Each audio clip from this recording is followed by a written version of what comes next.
তো আজকে আবার সেই ডেট চলে এসছে, সেই যেই দিন কর্তামশাই ডিউটিতে যায় আর আমাদের জন্য রান্না করে দিয়ে যায়।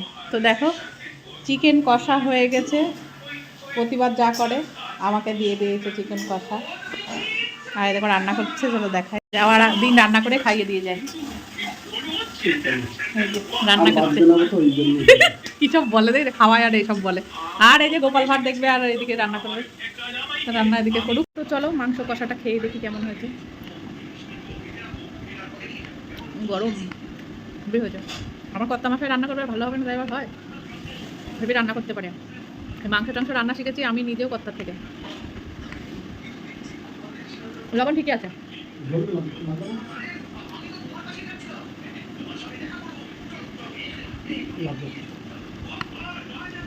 ঝোলে লাগবে, কষাতে ঠিক আছে। চলো আবার দেখাবে এরকম। Tata, bye bye guys. চলো তোমাদের সঙ্গে আজকে শেয়ার করি আমাদের দুপুরের লাঞ্চে কি আছে আজকে।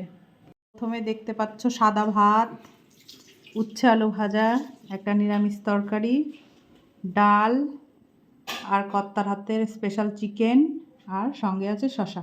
এই হলো আমাদের দুপুরের লাঞ্চের মেনু। তো তোমাদের কেমন লাগলো অবশ্যই কমেন্ট করে জানাবে।